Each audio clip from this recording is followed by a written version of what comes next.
Welcome back to Derry Public Radio. Reporting from the basement of the Derry Civic Center, this is Benjamin Graham with the news.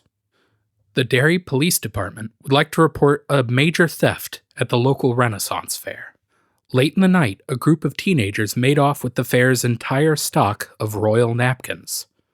Derry authorities have requested citizens report any suspicious sightings.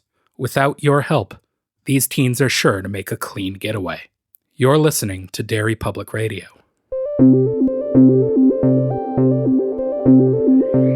This is Derry Public Radio.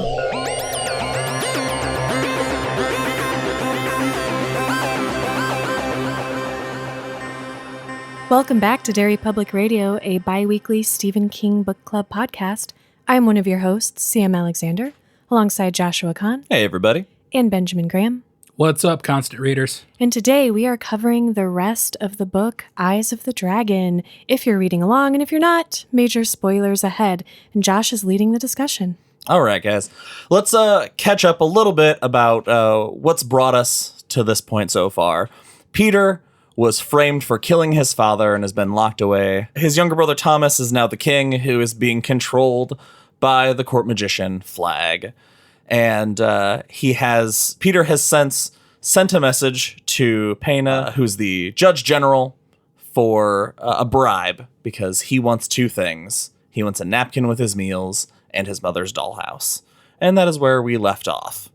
The first scene we get back when we come back is that they've brought Ben in. Ben is now going to be the go-between for Peter and the guards. And him and Pena talk about the arrangement. And Ben flat out says to Pena, I don't think Peter is guilty. That's why I'm fine with helping him. This is not a popular opinion, surprisingly, that he is not guilty. And Ben gets his ass kicked for it. Not by Pena, but by the citizens in the village. Yeah, he gets warned by Pena to be careful. You know, everybody already knows that they're friends, so be careful what you say, because people are going to... They want to take that frustration and anger out on someone. Peter's locked up in the Needle. It's going to be his friends or his supporters. Right. And his dad almost gets beaten up in a pub. So, and this is the first part of the second half that we get our first piece of foreshadowing, where it says that Dennis was sent to start getting these napkins from a storeroom. And if Peter had known about the storeroom, he would have escaped maybe 3 years sooner. Napkins being the most important part of this story is kind of weird.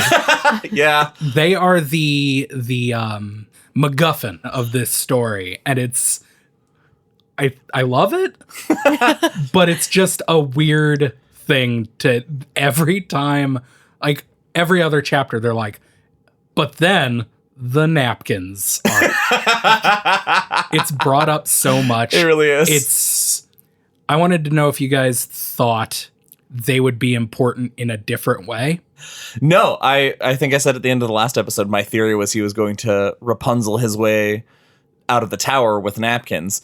And he does, but it's not quite the way I anticipated, or not quite the way I imagined. I thought he was going to burn them. To what end? He keeps talking about how dangerous his mission is. And I remembered that the dollhouse has a working stove in it. And I was like, he's going to like pile up a bunch of napkins and then set his room on fire. And when the guards rush in to put out the fire, he'd take them out, I guess. Yeah, kick their ass. But no, his idea is much better than mine. I don't know about that. No, yeah, I think your idea is actually not terrible. The only problem is that your idea hinges on the fact that anyone would rush in to save him. Yeah. That's why it's dangerous. He's like, I might burn to death. I don't know. Risk versus reward. Clearly, Peter never read 1408. We find out that there has been a woman that has been hired in the castle to hand, using a blade of some to a stitch remover. Stitch remover. Yeah, there's a little tool that removes. I don't know if this universe has those. I work in does. burlesque. I know stitch removers are a thing. I don't know what this world has. Her job is to take the crests off of the royal napkins. Pena says that he makes sure that she has this job for years to come because it's like a kindness, because people are poor. And it's talked about later about the creation of all these napkins and everything. It's all taking care of the citizens. This job isn't a job that's needed, but it's a job that makes the people happy. And right now they especially need that.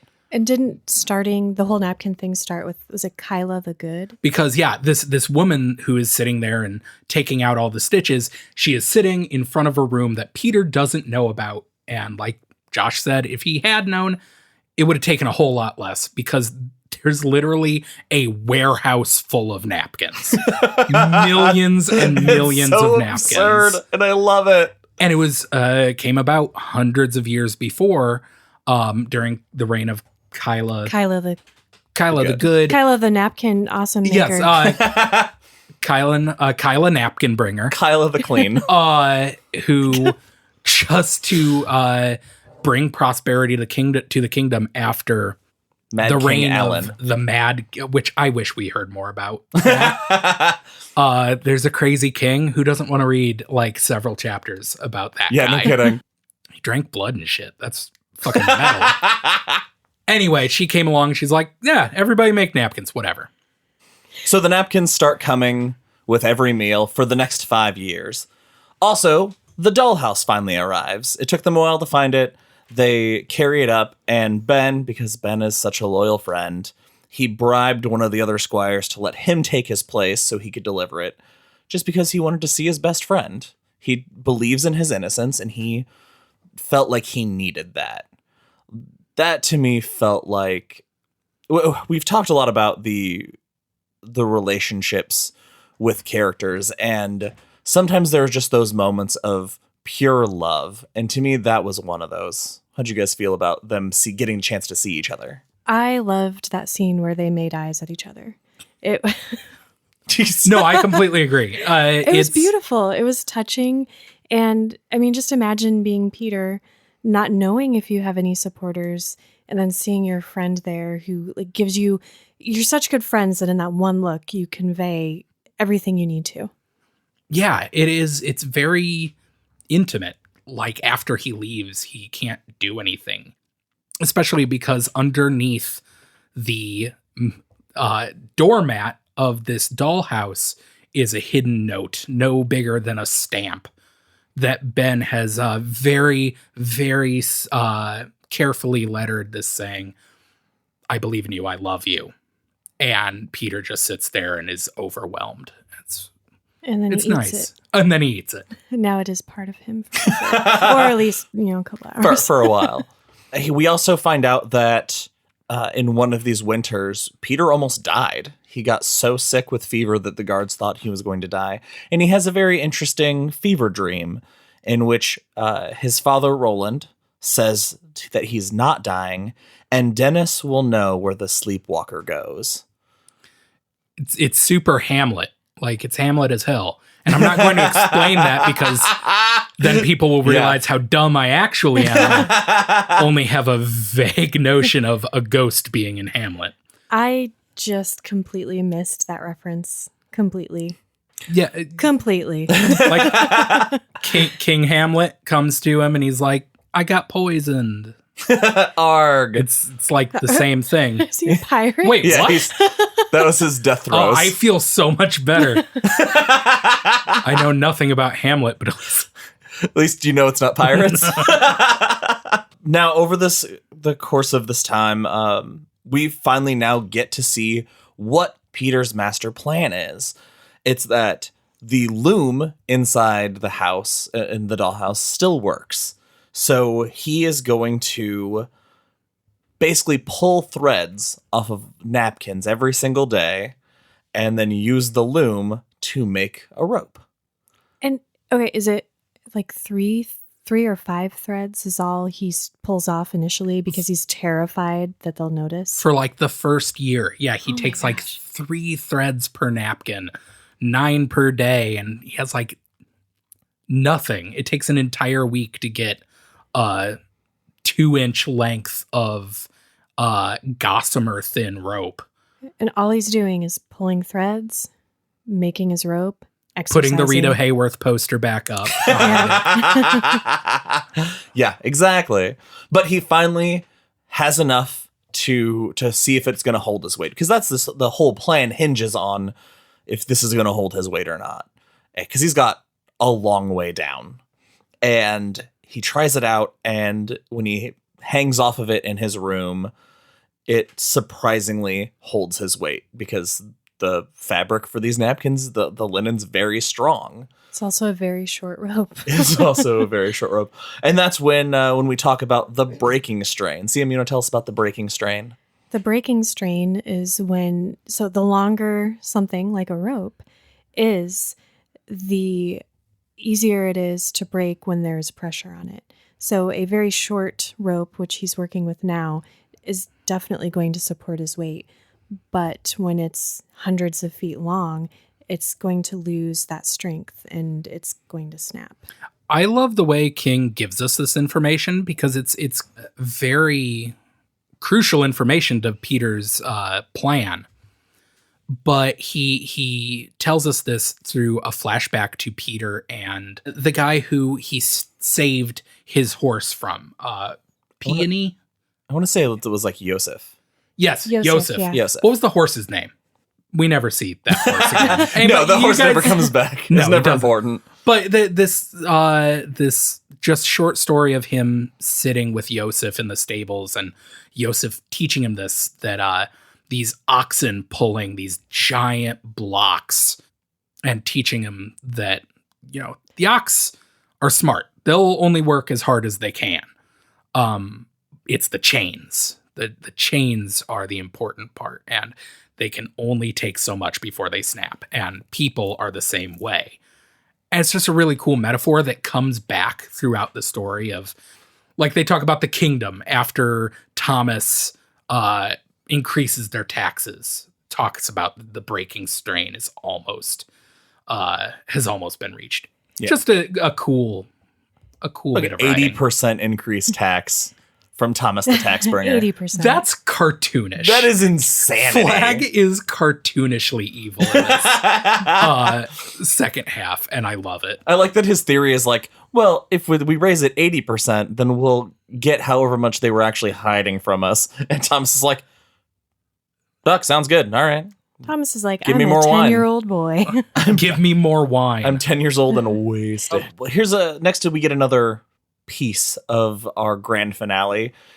Peter needs to hide this rope. So he starts searching for a place and finds a loose stone where he can hide it. And he digs his arm under there, seeing how much space there is, and he expects to be bitten by something. And instead, he finds a locket with a note.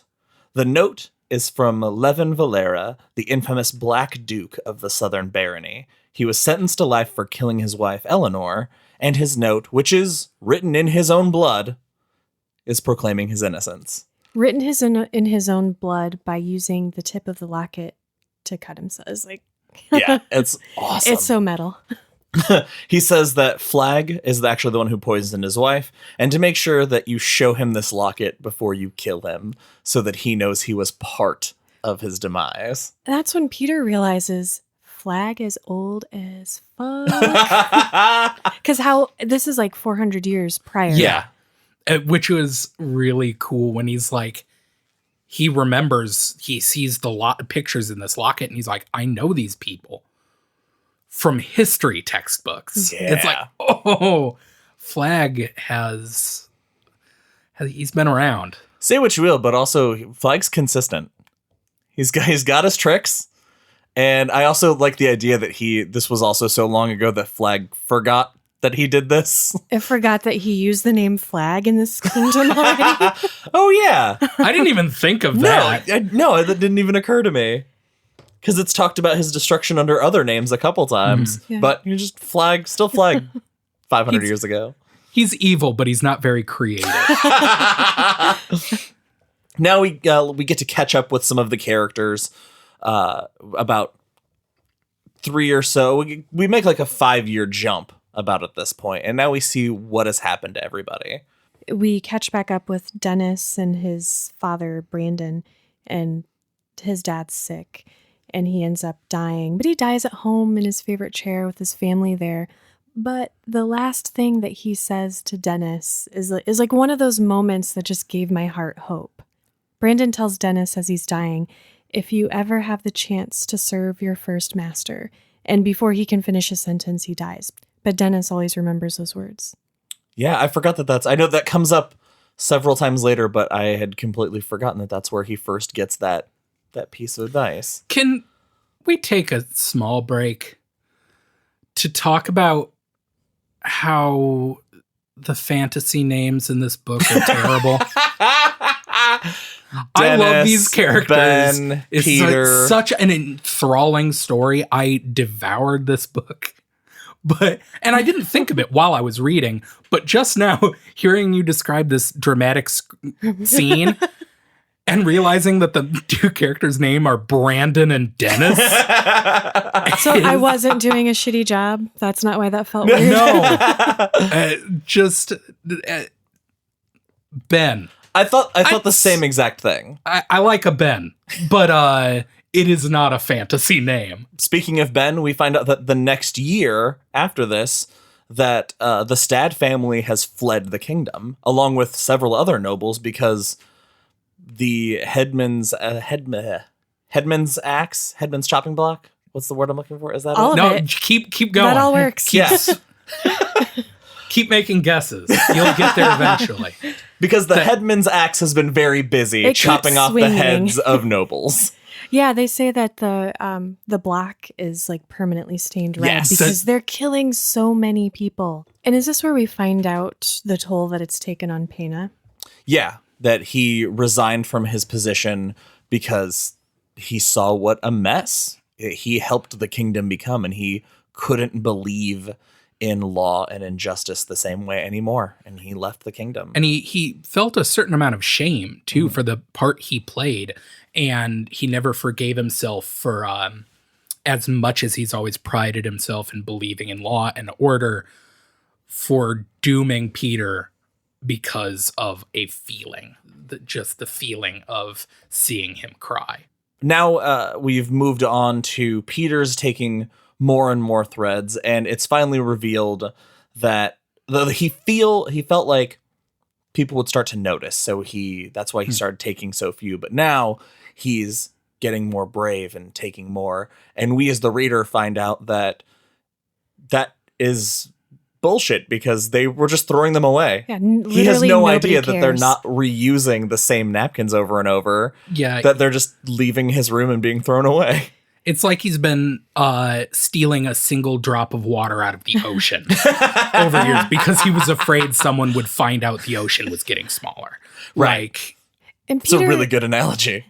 Peter is such a good king because he risks taking more threads. I mean, he doesn't know it's pointless, but he does it because he's worried about his kingdom. He's worried what is going to happen because he can, he hears the things that are going on and knows that pretty soon the kingdom is going to fall apart. He actually hears a weird amount of stuff. Did you guys think that? Because when the Stotts leave, he knows that?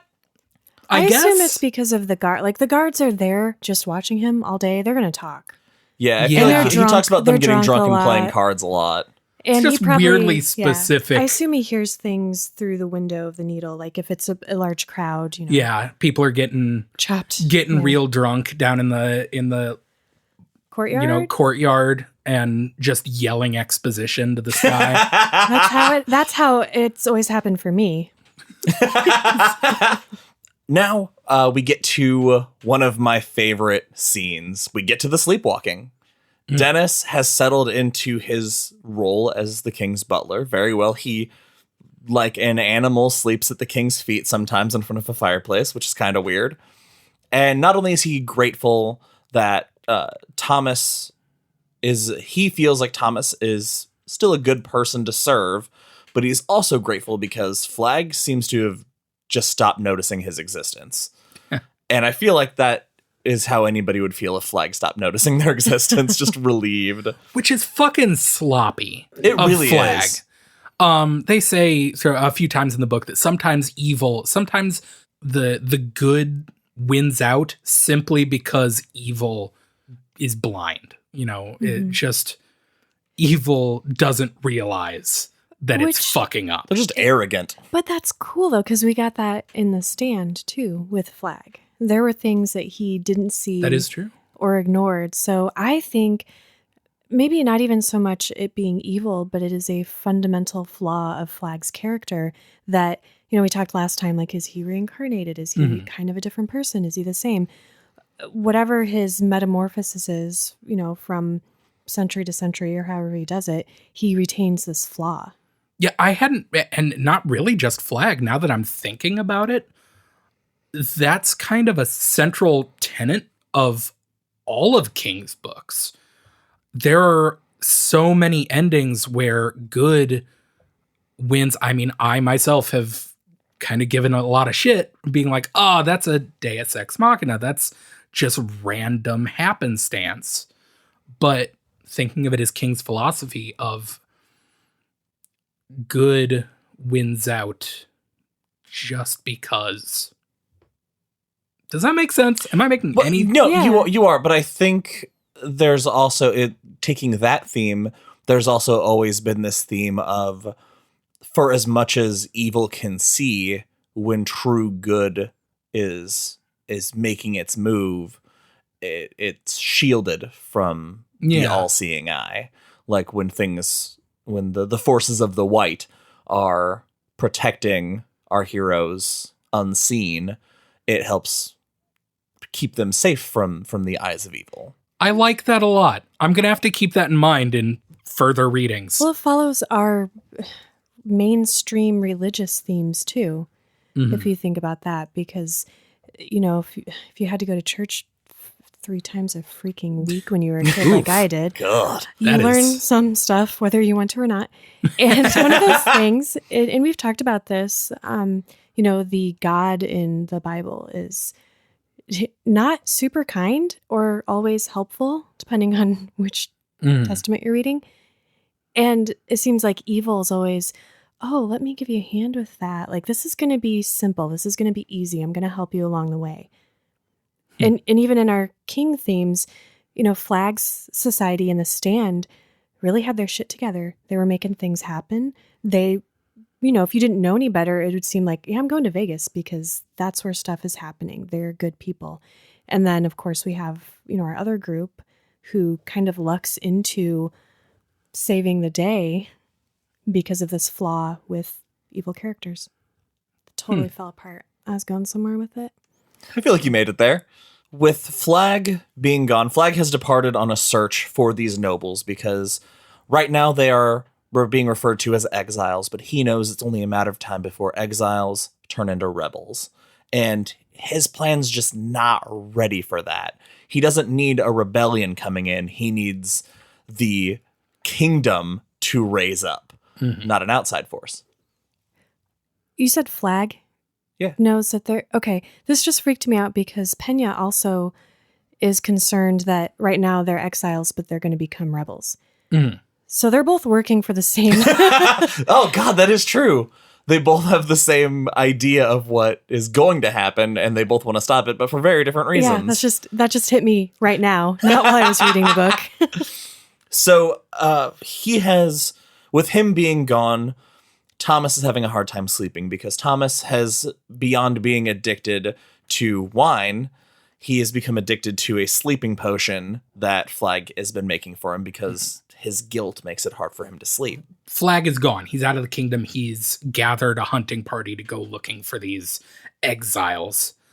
And there is, during this sleepwalking, Flag is sleeping out in the fields with his hunting party and senses that something is happening that is going to hurt his plans. And he screams out in the night. So amazing. And the guy sleeping next to him just dies. Yeah, that is awesome. Yeah. That's so fucking scary. Oh, and the guy on his other side wakes up blind. Yeah. Like, that's Why terrifying. doesn't he just walk back into Delain and do a Sindel and just Just scream at the everyone kingdom. to death. Is this not the first Sindel reference we've had on this podcast? It isn't. The other one was from The Stand. Yeah, that's a weirdly specific Mortal I really Kombat like Mortal reference. Kombat, you guys. Oh, this flag exists in a reality where Randall Flagg and Nadine's baby happened. Oh my god. You guys, you know how the new Mortal Kombat video games, they've added like Freddy Krueger and Yeah. Jason and Ash. They could have Flag from The Stand. Yep. Yeah, but His they'd mullet probably, fatality would be sweet. they would probably have him modeled after Matthew McConaughey. No, and, they gotta have that mullet. Yeah. 90s. So Thomas, in his sleepwalking, goes to the secret passage, where he watched his father, and Dennis, being the good butler that he is, follows him and finds Thomas weeping in the dark in this passage. His heart is breaking. Thomas has opened the eye holes and he looks through them, and in his sleep he is screaming, "Don't drink the wine," over and over and over, until he finally kind of collapses a little bit. And that's when Dennis looks to see what he's looking through and sees that he's looking into the king's sitting room. Then we move on to Pena, and we catch up with him in his self-imposed exile, and he's reflecting on everything he worked for being in ruins. We kind of talked about that earlier.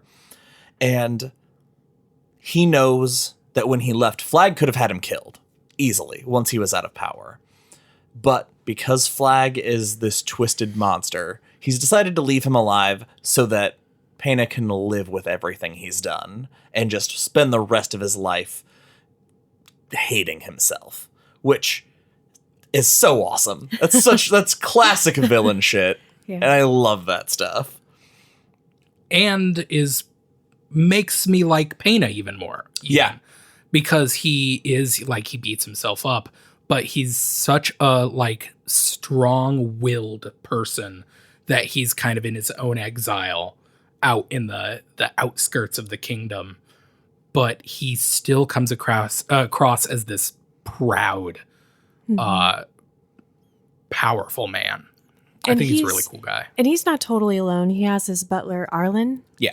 And One of my favorite characters. Yeah, Arlen is great. Because we he's didn't just a really- whipping boy. we didn't really talk about their interactions because they're few, but they're awesome. Yeah, earlier in the book when Besson, the chief warder in the Needle, came to visit, there's this lengthy bit I love that bit. that Arlen is terrified him because he thinks he's a dwarf, which is such a cool little fantasy bit. And it's like a whole like 3 chapters where Pena just like gives his butler shit for thinking dwarves are still around. Oh, trolls. No, Yeah, Isn't it a troll? dwarves or trolls. Yeah. Yeah. But when he comes back, it's years later and he's still like, "Oh, someone's here. Make sure it's not a dwarf, huh?" So great. But it's not a dwarf. It's Dennis. Dennis left the kingdom after Flagg had returned, and he could feel that all of a sudden, even though Flagg didn't seem to notice that he was noticing Dennis more, Dennis noticed Flagg was noticing Dennis more. And decided You were going to have to go over that again. What? Did Flagg notice Dennis? Flagg's noticing Dennis more. Noticing but Flagg's Dennis. not noticing he's not noticing Dennis more. But Flag, Dennis is noticing, but he's noticing that Flagg's Flag. noticing Dennis more. Oh, that's clear as, Got it. Clear as day. Clear as day. Shit.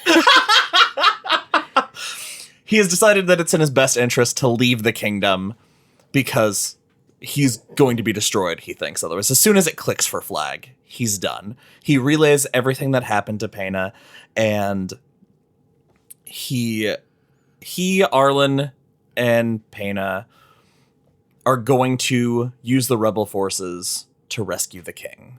Because now is the call to action. They know they can't leave Peter held captive and let Flagg ruin the kingdom, because now there's this It's not concrete proof, but it's really all the proof that Pena needed to jump into action. So, this is jumping ahead, so we'll get to it. But so Dennis noticed that Flag... Oh, my God. Sorry. They're going to use the rebel forces, but they use 2 people? Yes. No, okay. So this is something that I almost wish...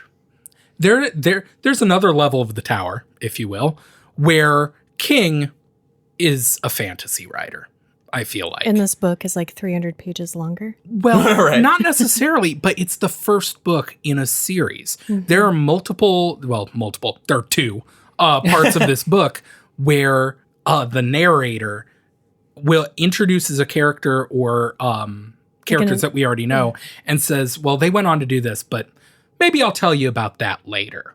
Oh, we'll get to my fury about that. And yeah, at the end of the book, it is a little like, I want to hear that.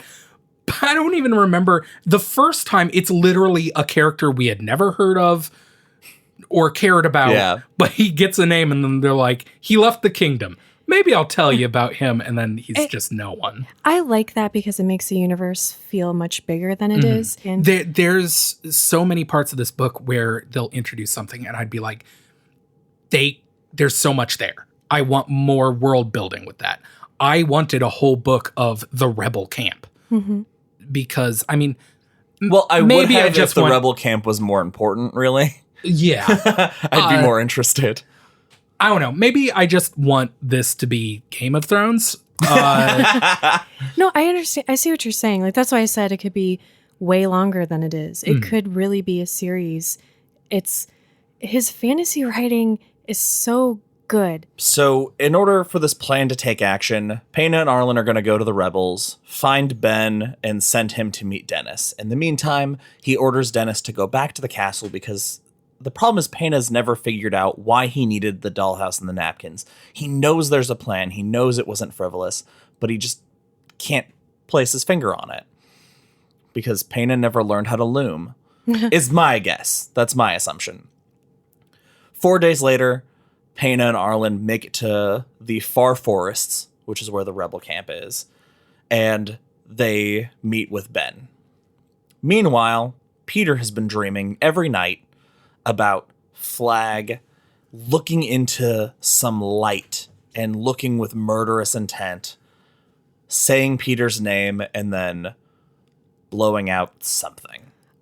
Can we go back for a second? Yeah. Okay, you said that Pena was like oblivious to what Peter might want these items for, even though it's obvious. Do you think that he was blind to it, much in the way that Flag or Evil is sometimes blind? Because when he did what he did, he unintentionally was serving the dark. I think it's just he didn't know that the dollhouse had a working loom. Come on, Yeah. you guys, my theory's way more interesting. Yeah, I just think that it was too simple for him in a way that he just couldn't piece it together. Also, again, if Pena had been so interested, he could have inspected those napkins afterwards. Like, Pena could have taken steps to figure out what it was if he really wanted to dig into it. But he could have he's figured out. blind to it because good Because has to Pena win. is evil. Such He's not evil. He was just serving evil unknowingly. I think he's such a lawful-minded person. I don't think magic really would affect him that much. But I have nothing to support that theory, so let's move on. Well, now we get to really this last part. All these dominoes start to fall, and we jump from protagonist to protagonist, so it gets kind of messy to keep track of, but we'll do our best. Things happen quickly Right. from here on out.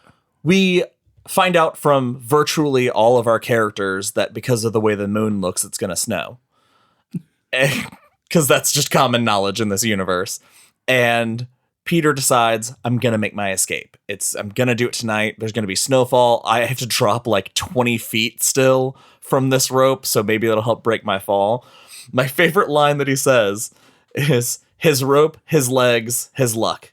Either all would hold or all would break, quite possibly at the same time. And I laughed out loud. That was amazing. Meanwhile, a new character we meet, Naomi. Naomi is returning with Ben. Naomi is from the rebel camp, and she has a dog sled. So she's accompanying Ben. And she's got one very special dog, Frisky, which is an adorable name for a fantasy dog. Naomi, we're introduced to her so late. Did you guys ship her and Ben like instantly, or was it just me? Yeah. Totally. You don't introduce someone with that playful chemistry in the third act without them being in love. I thought they had great chemistry. Not to keep bringing up Game of Thrones, but strong Jon Snow and She is not his Ygritte. aunt. Wait, Ygritte? Boy, I hope I'm getting that right. Don't email me, guys. You know nothing, Ben Graham. Yeah. Yeah, I get that. So Dennis has been hiding in a farmhouse all this while, trying not to eat turnips, which isn't important, but I thought it was funny. Flag, meanwhile, has been sick. He sleeping on the cold, hard ground on this journey has actually made Flag sick. And he even says he can count on one hand in his entire life the times he's been sick. But for some reason doesn't find this suspicious. Dennis bravely makes his way under the cover of darkness, sneaking around the castle, through the forest, and into the sewer as he reverse Dufresne's himself. Wait. His trek from the farmhouse into the castle is crazy because he finds these old snowshoes and they're falling apart, so they just barely get him there. And then he comes up to the castle's moat, and he knows, because as a kid he used to play around here, that, you know, there's a pipe and that's where the sewer drains. And because of the nature of the sewer, the ice does not freeze closer to that pipe. And so he has to take this running leap into it. And then we also find out, which is nuts, so he was scared of running into rats. Yes, I love this bit. And he remembers there being these huge rats when he was a kid, but he doesn't see any now, or he might see a couple mice. And he thinks, oh, maybe I just remembered it wrong because I was a kid and things are bigger when you're a kid and scarier. But what he doesn't know is that Flag had dumped the dagger with some of the dragon's sand in it down one of the drainways, and the fumes killed all the rats. 5 years after that event, and everything in here is still dead. And if he had taken a different pipe, he would have died. Yeah. Yeah, that's crazy. It's so awesome. Dennis finds his way into the room where all the napkins are, deftly weaving past the drunken idiot guards.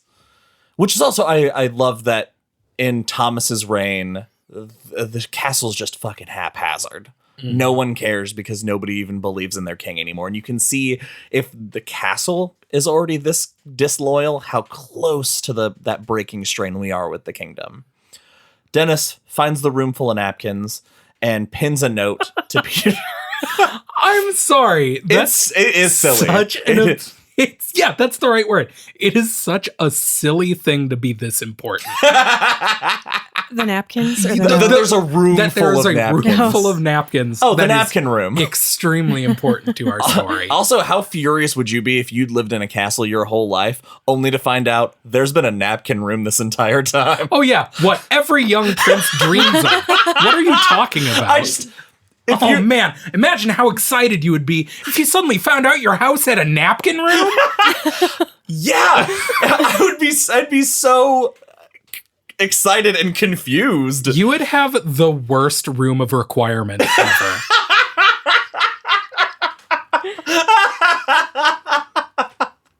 That's kind of what this made me think of.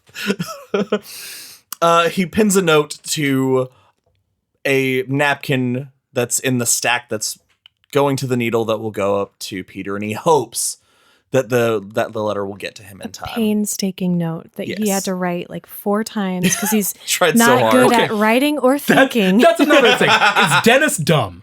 Is Dennis? He's kind of described that way. Yeah. Loyal. We're told that he's dumb, but nothing he does makes him seem that dumb. I think street smart. Like he's not educated, and that's what. Yeah, sure. He doesn't really know his letters. And reading and writing isn't the most commonly taught thing. Although it does say later too, like he's not like He can't think as good.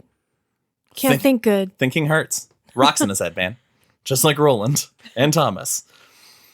Naomi and Ben arrive at Payne's house, which is where they were supposed to meet. And luckily for everyone, decide not to wait. They untether the dogs and use Frisky to track Dennis's scent. That night, Peter's about to escape, but luckily, one of his 3 meals had that note. The note basically tells him, we are coming to rescue you if you drop the note, if you have a plan to escape, and let us know how we can help, and we'll do our best to help. I'll be waiting and watching your window. Come over to the window and wave twice if you've gotten this, and I'll see you drop something and I will come find it immediately. But Dennis does not leave Peter any room on the note to write a note back. That is true, because it's filled the entire thing side to side. Peter uses straw from his mattress, the parchment from Valera, and the locket to draw his own blood to write a response.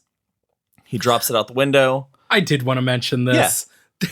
There's a lot of little stuff in this last. You can tell King is so excited to get to his big conclusion that there's a lot of little. He cuts his wrist open with this locket to get blood. He has a pin. Because the note was pinned to the napkin. Note was pinned to the napkin. Oh my God. I didn't even think of that. He has a pin. But how much more metal is using the locket? It is. It's a very cool, but ultimately stupid move because he has to use his arms to climb down 300 feet of rope. I like the idea of him doing it, dropping the note, turning back and seeing the pin and going, he's like, damn it. Well, shit. He got caught up in the moment. It's hard. Dennis finds the note, thankfully, and Peter basically says that he's going to move his escape to tomorrow night at midnight, but he can't wait any longer. The thing that I love is that he adds that he loves Dennis to it, and Dennis is so touched by this because it wasn't a necessary addition to the letter, yet he sees that he's writing in his own blood and made the effort to say it, and that's just another sign of how great Peter is and how much his people mean to him. Especially considering Dennis technically is one of the main reasons that he's in there. Right. Because he found the mouse. Right. Dennis returns to the napkin room and sets up a bed of napkins and goes to sleep when suddenly the storeroom door bursts open and a black shape descends on him with his burning eyes. I thought it was Flag. I 100 totally tricked me. Super good fake out. Yeah. My note originally said it's Flag, and then I had to go back because now we jump back to Ben, Naomi, and Frisky. Frisky has led them through Dennis's entire path from farmhouse to forest to castle. Man, I just want to pet Frisky. He's such a good dog. When do we get the Frisky Kojak book? Yeah. Oh, I should. That's a good Kojak dog. and Frisky, not Frisky Kojak. I don't want to read. They make their way onto the moat, and Frisky falls through, which I was immediately terrified that the dog fell through the ice. Did that scare either of you? I hated that. But then King reminded me that it's a dog and is better equipped to deal with that than the humans. Well, our stories meet up now because it turns out that dark shape was Frisky jumping on Dennis, and our party is united finally. And this is something I wanted to talk to you guys about because our narrator following this says that he'll be shocked if we do not pity Thomas, even a little. Thomas isn't bad, he's weak. We had this discussion, mostly hinging on the argument that he stones a dog to death in the first half of this book. How do you feel about Thomas at this point where we've gotten to? He totally has my pity. Oh, because obviously. He's a kid. If he was an adult making these choices and decisions and had absolutely no growth, it would be harder to pity him. But he's a little kid. And he doesn't raise taxes to be greedy or to be a jerk. He's taking his advisor's advice, and he thinks that what he's doing is what is right, what he should be doing. So it's not even the things that he's doing that are tearing apart the kingdom are not with an intent to do that. Yeah, he's just a bad king. He's just Yes, he's definitely a bad king. He's just a dumb, sad, drunk 11-year-old. Yeah. Yeah. And I will say that at this point, that has brought me around to he has had some evil moments for sure. But I think now looking back on his story as it's gone, he was, having no agency was a great way to put that, I think. He's been a victim of circumstance in a lot of ways. So the storm is upon us, and in this storm, the tower of the Church of the Great Gods falls. And the only reason this is really important is because it wakes up both Thomas and Flag. I love that when Flag wakes up, and he's noticed he keeps waking up holding his left hand over his left eye. And he describes it as feeling like there's a ferret in his brain, because he can tell something is going wrong, but it's just out of reach for his brain. Question about the tower. The needle is like way taller. Why didn't it fall? It's built better. Yeah, I just Okay, never mind. the fuck you look that CM just gave Josh. Classic. It's simple answer, yes, because it's like almost the centerpiece. I know, but it's 300 feet it's tall. Also It's also aerodynamic. But that's not a joke, because it's described because of where it sits. It talks about no snow even rests there, because the constant flow of wind blows the space clear. Which is why it should have fallen, because, okay, my mom has a fence in her backyard. Okay. And the air coming through her yard, the wind is like that. It's so strong that there would never be any snow there. It blows her fence door off every year. But your mom's fence isn't a stone reinforced You don't garrison. know that. You've never been to my mom's house, I hope. I've been to your mom's house. Josh. Sorry. I don't know. I think it was honestly just an excuse for King to write about a cool church blowing over. Flag uses his magic crystal, which is what people have been dreaming about, to see Peter's escape. Anybody think it was a piece of Merlin's rainbow? Yeah. Wish it was. I think the only reason it wasn't is because this book was written so early. Yeah.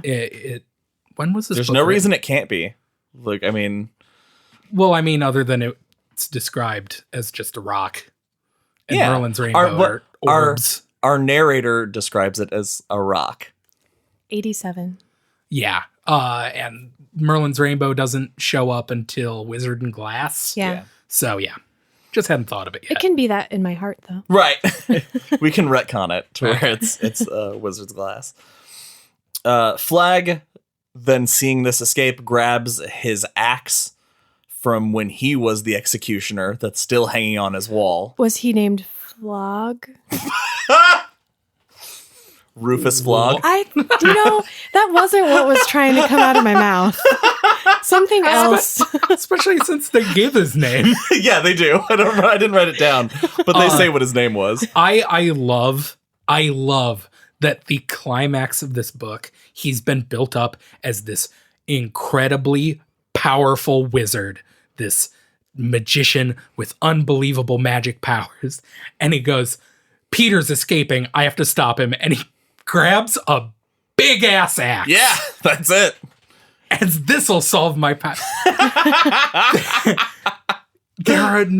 when he runs, he grabs this axe and he runs to the needle. And he's running so fast that he's creating sparks with his boots. Yes, which is so also cool. pretty rad. This vision of this of him running, and then he gets to the door of the needle, and he knocks and yells. He doesn't have. You don't have a spell, but he does have an axe too. He but he doesn't have a spell to open a door.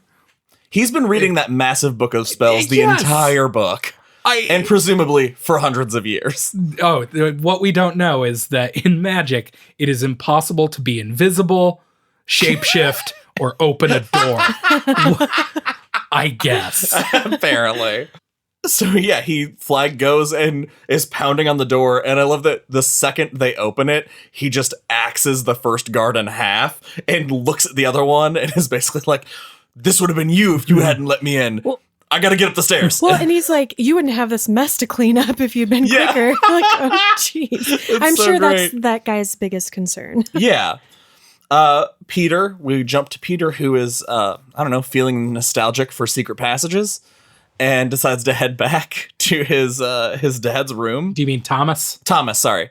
Thomas. It's like, I have no idea what you're talking about now. Thomas makes his way to his dad's sitting room. He wants to be close to him. He wants to light the fire, put on his robe, just be close to his dad, which is sweet.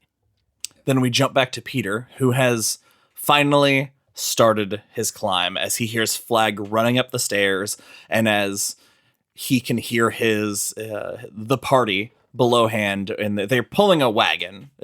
They can hear the sounds. Did you know what they're doing? I totally immediately. Called it. The first note I put was, they're arriving with a wagon, presumably full of napkins. This is my biggest problem with the entire book. I don't see how. Peter is climbing down and he's too afraid to look down because he's so far up. The needle is 300 feet 300 tall. feet. When he's still 100 feet above the ground, it says he's 4 stories high. So that means the needle is 12 stories high. He's way, way up, but he won't look down until he's about 100 feet up, and he looks down and he says he sees 3 faces. And they still seem very far away. And just as Flag gets to the window and he says, "I'm not going to cut you down," because he sees the rope fraying and he knows that the problem's going to take care of itself. And Flag's looking down and the rope snaps. Peter falls on a big ass pile of napkins. How? How did Peter and Flag look down and see his 3 friends and not a 20-foot tall pile of napkins? I've thought about this. I hate being this guy, and here's but my I am answer. This guy. They thought it was a snow pile. Or maybe the that makes sense. Maybe the cobblestones were light, and so the napkins didn't stand out because it's dark. Either way, that's too many napkins to miss. I fucking guess, but I hate being the guy being like, "Oh, what about?" But you would think, hole, but it's 20 feet tall. That's too many napkins. And it felt like a long time to hide that. Like, we all knew they're bringing a wagon. What else would they bring a wagon of? Especially when in the scene prior, they all talked about how comfy the napkins were and they used them as beds. Like, yeah, I obviously have put this together that they're, and it says that they're loading something up. Obviously, you're in the napkin room. What else are you loading it with? They don't keep mattresses in the napkin room. That's the mattress room. So Flag uses his booming voice, calls out the guards, and the party takes off. I loved this scene. The guards stop them, and one of the guards pulls his sword on Peter, and Peter just walks up unarmed, close enough that he could just, with a flick of his wrist, get impaled by this guard. And fucking just goes all king on him and is like, "No, we're passing. Flag's a murderer. You're not going to help him. I'm commanding you to stand down." And they let him go. They feel his king power and succumb to it, basically. He's bringing the white.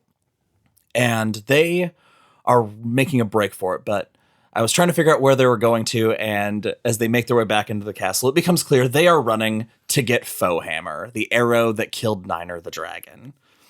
Peter gets his locket back from Dennis, because that's what he clipped the note in to drop it, so it'd have some weight. Jumping back to the room, Thomas has lit a fire and takes down the bow and arrow from above Niner, and he's sitting in the chair, having no idea what's about to happen. He just feels like he wants to hold them. I love this idea that in all of this action, they are all being drawn to the same place, to where the death of the king occurred, because Peter says, "Oh, I know exactly where I have to go." But Flag chasing after them, he sees all the guards that let them through, and says they think that they didn't get spotted, but he did. He saw all of them and memorized their faces to torture them later. Yeah. But he thinks as he's running, he's like, he knew where Peter was going.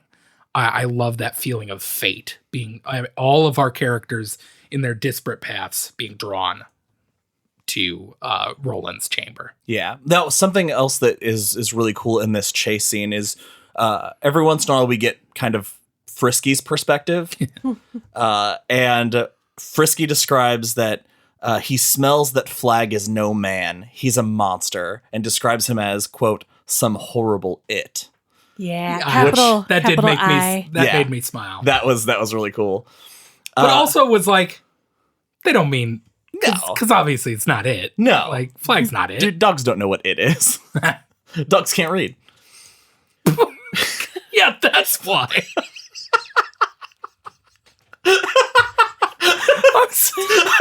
The look on your face.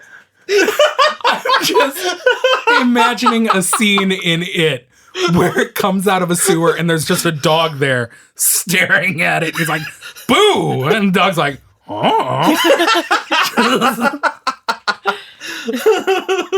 Sorry. I don't know what you are. It's my dog voice. I love your dog That's voice. a top tier dog voice. 10 out of 10 dog voices. Now the group has reached Roland's room.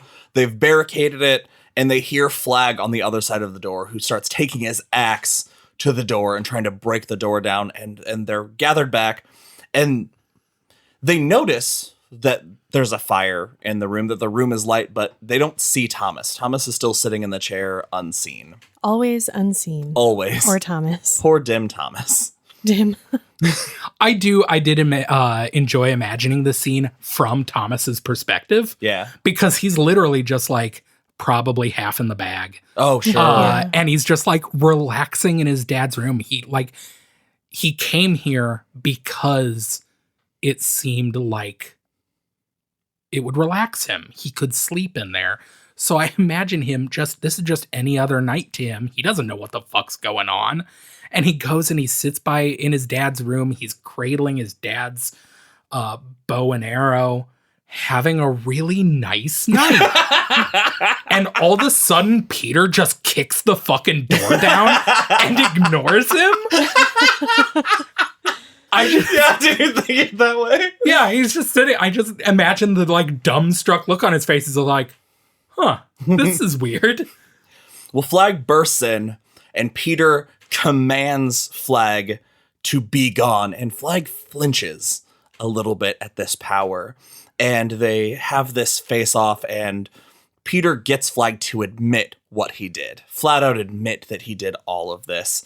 And then Thomas finally reveals himself with faux hammer already knocked into the bow. Because Flag says, nobody will know. Like, you're all going to die. Yeah. So it doesn't matter. And Thomas and no says, one saw me. I saw you. Yes, and he turns and he has it drawn. And Flag, because even though he's still a child, he's gained weight because he's been drinking all the time. He is in a white gown, and Flag charges at Thomas with the axe because he thinks it's Roland. Yeah, that's so cool. I thought that was amazing. I also made a quick note that faux hammer has a sandalwood bolt on it, and I thought that was I didn't Yeah. even catch Yeah. that. Love that. The arrow, he releases the arrow, it flies through the locket that Peter is holding, and then drives the arrow and locket into Flag's eye. Where he had been dreaming, waking Yes. up from his dreams. He bleeds a stinking black fluid, drops to his knees, and vanishes. The clothes and arrow and locket all crumble to the ground. Thomas apologizes to Peter and accepts that you are the true king. I knew this. I was wrong. I accept my death, basically. Peter then, instead of killing him, cries and embraces his brother. Are we going to say the same thing, CM?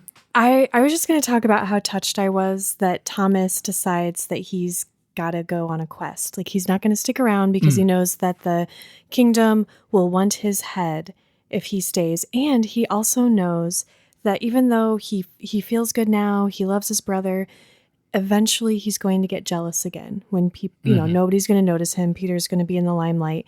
It's going to poison his heart, and it's best if he gets away. I might relapse into being a shithead. Yeah. And it was like, okay, all of this horrible stuff, this kid never really had a good shot at life. And all of these horrible things happened to him, and somehow he still found it within himself to grow and to learn something. And he learned something about himself very valuable. And then Dennis goes with him, and my first thought was, these two guys have been described as dumb. They need a third person.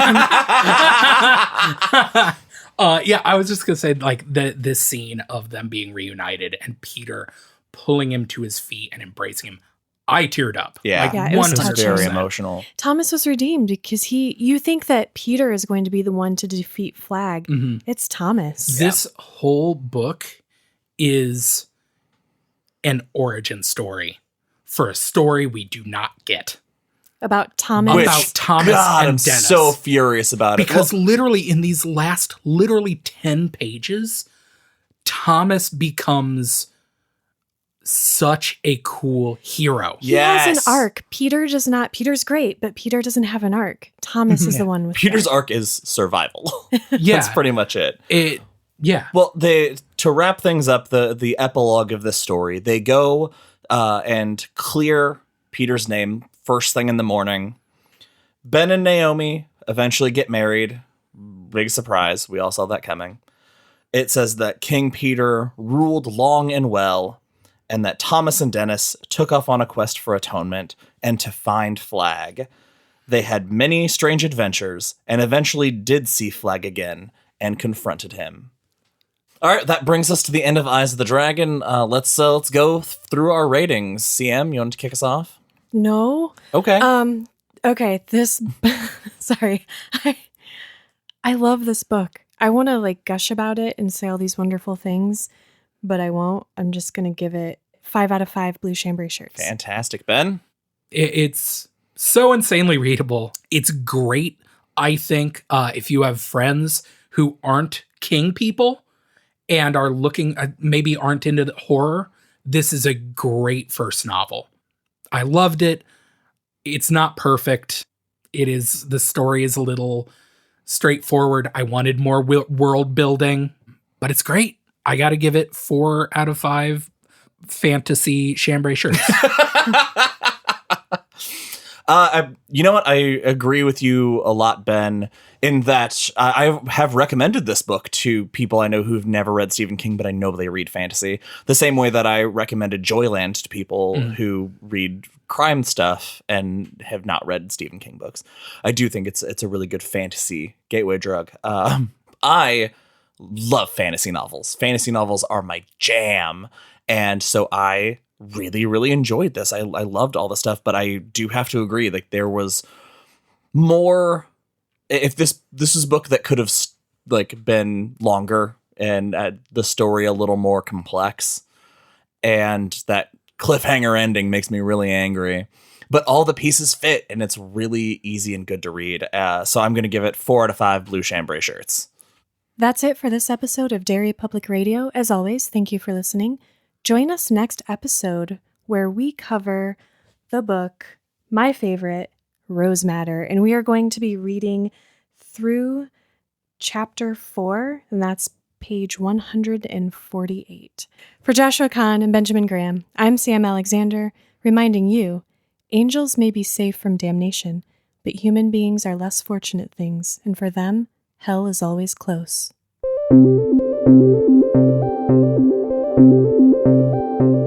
Hey everyone, CM Alexander here. Thank you for listening to part 2 of The Eyes of the Dragon.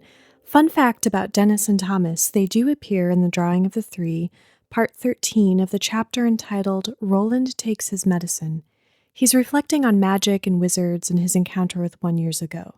One of these men had been a creature the gunslinger believed to be a demon himself, a creature that pretended to be a man and called itself Flag.